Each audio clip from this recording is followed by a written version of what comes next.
गरीब मायका अमीर ससुराल। माँ, आज तो आटा भी नहीं है, अब आज हम क्या खाएंगे? देख दिव्या बेट, डब्बे में राशन के चावल पड़े हुए हैं, वो ही बना ले। आज फिर चावल?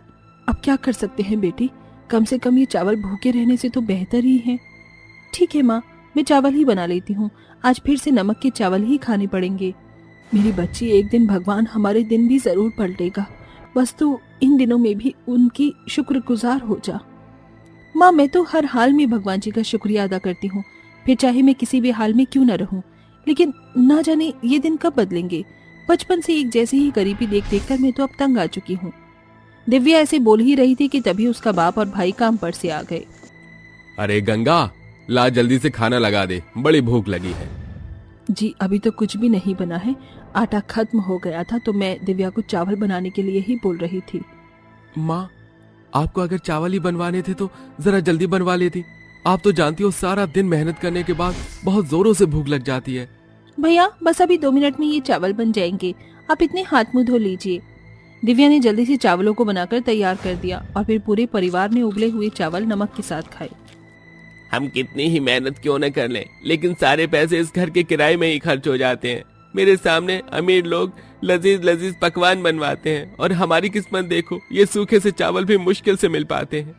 कोई बात नहीं बेटा, एक दिन हमारी किस्मत भी जरूर चमकेगी। लेकिन पता नहीं भाई वो दिन कब आएगा।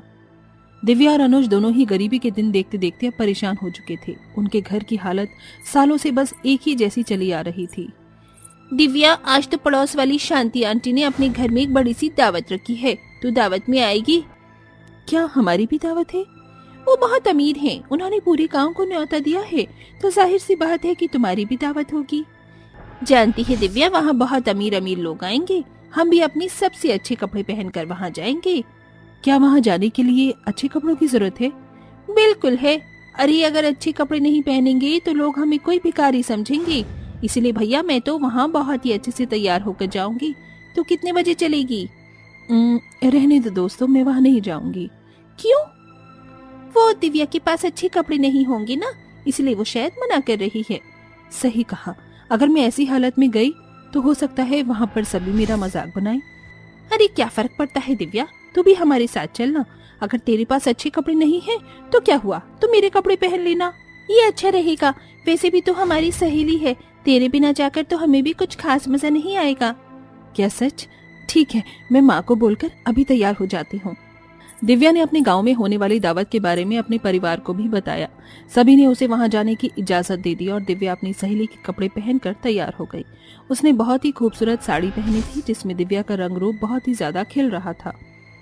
यकीन नहीं हो रहा कि ये मेरी ही बेटी है। गंगा और दिनेश अपनी बच्ची को दूसरे के ही सही लेकिन नए कपड़ों में देखकर बहुत ही ज्यादा खुश हो रहे थे। माँ, क्या मैं अब जाऊं? ध्यान से जाना। अभी जा दिव्या, तू कौन सा विदा होकर जा रही है? हाँ हाँ आ रही हूँ। जल्दी चलो, कहीं सारा लजीज खाना खत्म ना हो जाए। दिव्या अपनी सहेलियों के साथ उस अमीर घराने की दावत में चली गई जहाँ पर उसने बहुत सालों के बाद अच्छा खाना खाया। ये गुलाब जामुन तो बहुत ही लजीज हैं। काश मेरे माँ बाबा भी यहाँ आ पाते। अरे दिव्या देख, वहाँ पर शायद कॉफी मिल रही है, तुम्हें पीनी है? अब आए हैं तो पीकर ही जाएंगे। रुको मैं लेकर आती हूँ। दिव्या कॉफी लेने चली गई। कॉफी पर बहुत ही ज्यादा भीड़ थी तो उसे लाते वक्त लोगों की धक्का मुक्की की वजह से दिव्या की कॉफी एक आदमी के कपड़ों पर छलक गई। ओह गॉड, ये गांव देहात के लोग कॉफी वगैरह चीजों पर कितनी बुरी तरह झपटते हैं। तुम्हें दिखाई नहीं दे रहा था क्या? माफ करना साहब, मैं अभी से साफ कर देती हूँ। दिव्या ने ऐसे बोलकर जैसे ही उस आदमी की तरफ देखा तो वो आदमी बिल्कुल चुप हो गया और बस दिव्या को ही देखने लगा। ये कितनी सुंदर है। माफ कर दीजिए। अरे नहीं नहीं, कोई बात नहीं, आप जाकर अपनी कॉफी को एंजॉय कीजिए, मैं इसे साफ कर लूंगा। उसकी बात सुनकर सीधी सादी दिव्या जल्दी से वहां से चली गई। उसके वहां से जाने के बाद सुमित ने शांति से दिव्या के बारे में पूछा जिसके घर पर दावत रखी गई थी। वो हमारे गांव की सबसे गरीब परिवार की लड़की है। मुझे तो शक है कि उसने वो साड़ी भी जरूर मांग कर ही पहनी होगी, वरना वो बेचारे तो खाने के लिए भी तरसते हैं। आप ये वैसे सब क्यों पूछ रहे हो? वैसे ही, आपका शुक्रिया। उस दावत में सुमित की नजरें सिर्फ दिव्या पर ही टिकी हुई थी और उसने उसका पूरा पता वगैरह निकलवा लिया था। अगले दिन। आइए आइए, आप कौन? नमस्ते अंकल जी, मेरा नाम सुमित है। बाबूजी, आप क्यों यहाँ पर? घबराइए मत, मैं यहाँ आपकी बेटी का हाथ मांगने आया हूँ। क्या? ये दिव्या का ही घर है ना? हाँ है। तो आइए, आप अंदर आइए। गरीब माँ बाप सुमित की चमचमाती गाड़ी और इतना महंगा सूट देखकर ही डर गए थे। सुमित को उन्होंने अंदर बुला लिया और काफी देर उनकी बातें हुई। दिव्या को भी वहां बुला लिया गया था। हम ये रिश्ता कर तो देते, लेकिन हम पहले अपनी बेटी से इसके बारे में जरा बात कर लें।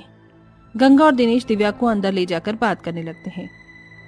इसकी उम्र ज्यादा लग रही है, बाकी ये लड़का तो ठीक ठाक ही है। मामा, सिर्फ 6-7 साल में फर्क से क्या होता है? कम से कम वो लड़का अमीर है और मुझे पसंद भी करता है। तो अगर तू राजी है तो हमें भी कोई आपत्ति नहीं। और इस लड़के की आंखों में सच्चाई नजर आती है, वरना कोई अमीर घर का लड़का बेवजह किसी गरीब की दहलीज पर नहीं आता है। तो ठीक है, हम बात को पक्की कर लेते हैं। दिनेश और गंगा बाहर गए और उन्होंने सुमित से अपनी इकलौती बेटी दिव्या की शादी की बात को पक्का कर दिया। फिर क्या था, गरीब परिवार में शादी की तैयारियां शुरू हो गईं और कुछ ही दिनों बाद दिव्या शादी होकर अपने ससुराल चली गई। ससुराल में दिव्या के दिन बहुत ही अच्छे कट रहे थे। उसकी सास और उसका पति दोनों ही उससे बहुत ज्यादा प्यार करते थे और दिव्या अब अपनी सारी ख्वाहिशें को भी पूरा कर सकती थी। कितना अच्छा सूट है। इतना ही अच्छा लग रहा है तो इसे मंगवा लो ना। लेकिन ये तो बहुत महंगा है। महंगा है, लेकिन तुम्हारी खुशी से ज्यादा नहीं। अगर तुम्हें ये पसंद है तो तुम इसे मंगवा लो। लाओ, इसे मैं ही बुक कर देता हूँ। सुमित ने अपने हाथों से दिव्या के लिए सूट बुक कर दिया। दिव्या को अब किसी भी बात की कमी नहीं लग रही थी। सासू माँ, ये लीजिए आपका सूप। शुक्रिया बहू, यही रख दो। और हाँ सुन, ये ले। क्या है माँ जी? ये ले, ये बूंदे। जानती है, ये हमारे खानदानी बूंदे हैं। शुक्रिया माँ। क्या हुआ, किस सोच में पड़ गई? कुछ नहीं माँ, मैं सोचती हूँ कि मुझे तो एक अच्छी जिंदगी मिल गई, लेकिन जिन्होंने मुझे पैदा किया वो आज भी गरीबी में ही टाइम काट रहे हैं। काश कि मैं मेरे माँ बाप के लिए भी कुछ कर पाती। हमने आपके भी माँ बाप को अमीर बनाने का बंदोबस्त कर दिया है। सुमी जी, आप? और आपका क्या मतलब? मैं तुम्हारे घर के हालातों से वाकिफ हूँ और मुझे मेरे काम में किसी नजर रखने वाले की भी जरूरत थी, तो मैंने अनुज को अपनी कंपनी में ही लगा लिया है और मैं उसे इस काम के अच्छे पैसे भी दूंगा। उम्मीद है कि इससे तुम्हारे परिवार को सहारा मिलेगा। दिव्या। शुक्रिया सुमित जी, आप मेरे बारे में कितना सोचते हो। सुमित की बातें सुनकर दिव्या की आंखों से आंसू छलक गए। अब सुमित के काम पर लग जाने से अनुज ने अपने घर के हालातों को भी सुधार लिया था और दिव्या भी अपने ससुराल में बहुत ज्यादा खुश थी। ठंड में 5 गरीब बहू का ट्रेन घर। माँ जी, कितनी सर्दी हो रही है। देख लो बहुओं, हमें तो घर में ही इतनी सर्दी लग रही है और तुम्हारे पति तो बेचारे इतनी सर्दी में भी गीली रेत उठाने का काम करते हैं। बहुत हिम्मत है हमारे पतियों की, जो इतनी सर्दी में भी काम करते हैं।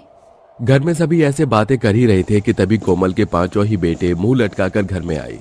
अरे बेटा, आज जल्दी काम निपट गया क्या? माँ, सब कुछ खत्म हो गया। क्या बात है? माँ, हमें माफ कर दो।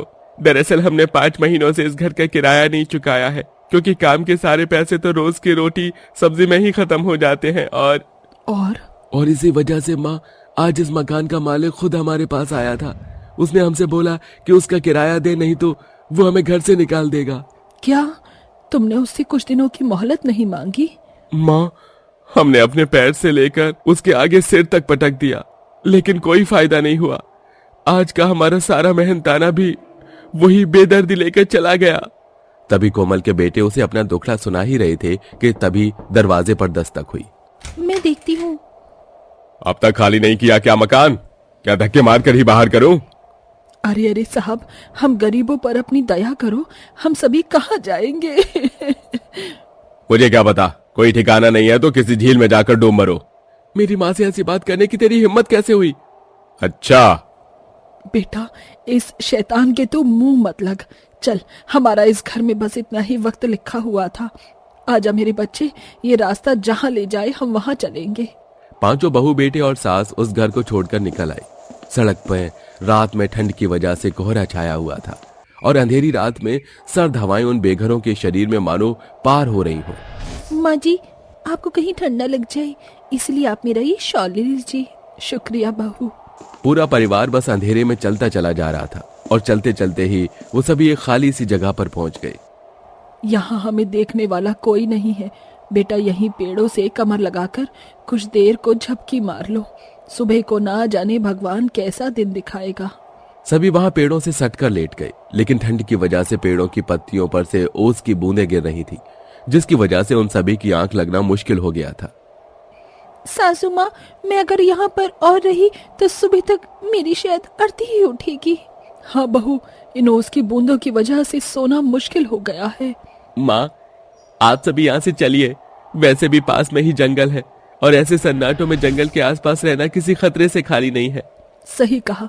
चलो मेरे बच्चों, हम कहीं और चलते हैं। अभी कोमल ऐसे बोल ही रही थी कि तभी एक बहू को एक ट्रेन के चलने की आवाज सुनाई दी। ट्रेन की आवाज? इसका मतलब यहीं कहीं पास में रेलवे स्टेशन भी होगा। चलिए हम उसे ही ढूंढते हैं।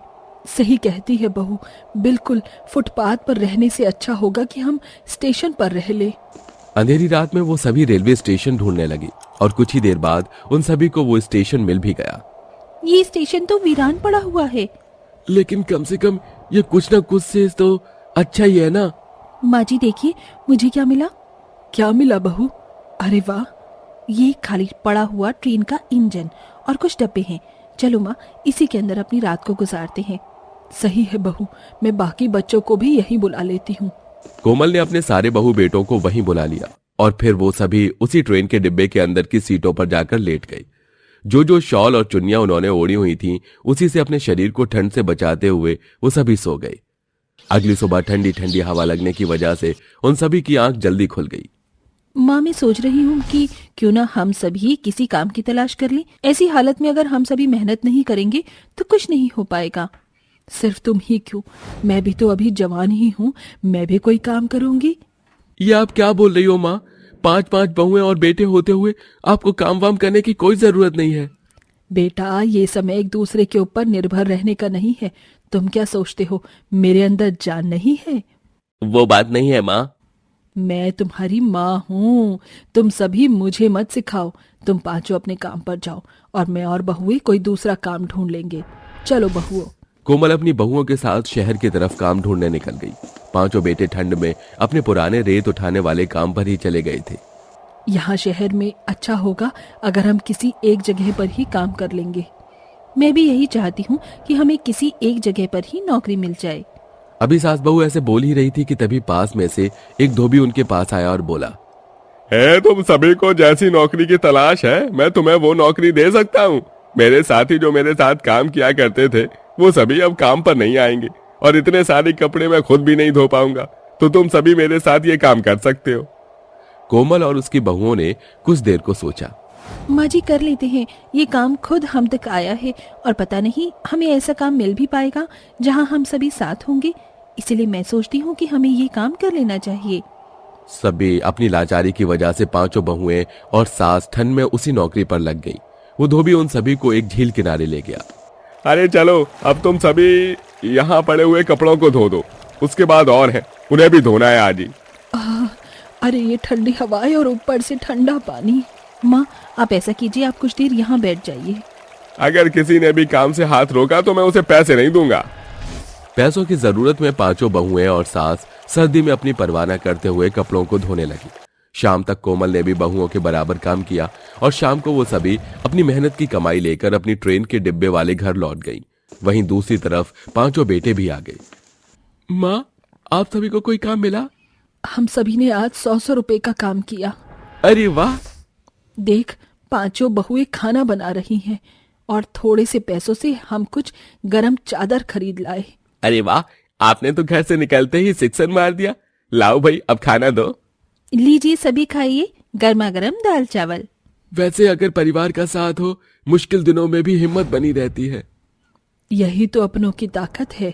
सभी ऐसे ही बातें करते हुए दाल चावल खा रहे थे। अब कोमल अपने घर का गुजारा इसी तरह से करती थी। वो और उसकी पांचों बहुएं कड़कड़ाती ठंड में भी नदी पर सुबह से शाम तक कपड़े धोती थी और पांचों बेटे वहीं अपना बोझ ढोने वाला काम किया करते थे। ऐसे ही दिन बीत रहे थे और एक दिन अचानक से ही स्टेशन पर कुछ सरकारी अधिकारी आ गए। ये किसके कदमों की आवाज है? अरे भाई साहब, क्यों सुबह सुबह उधम मचा रहे हो?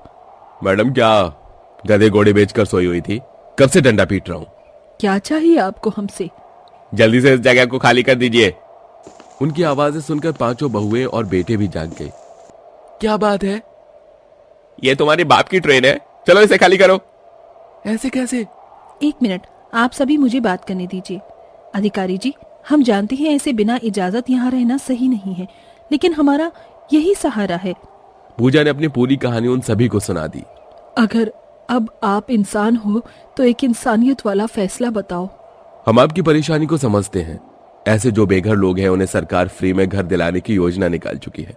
आप सभी भी उसमें हिस्सा डालकर देखिए, हो सकता है आपकी किस्मत चमक ही जाए। और जब तक आपका घर नहीं बनता हम आपको कुछ दिनों की मोहलत दे सकते हैं, लेकिन उसके आगे बात हमारे बस में नहीं रहेगी। उस अधिकारी की इस बात से और दया से सभी बहुत खुश हुए। फिर क्या था, पांचों बेटों ने एक नए घर की योजना में हिस्सा डाला। बाद में उन्हें अपना घर मिल गया और वो सभी ट्रेन के डिब्बे से निकलकर अपने नए घर में खुशी खुशी रहने लगे। इस बीच बेटों को भी दूसरा काम मिल गया और अब कोमल और बहुएं भी घर में आराम से रहती थीं।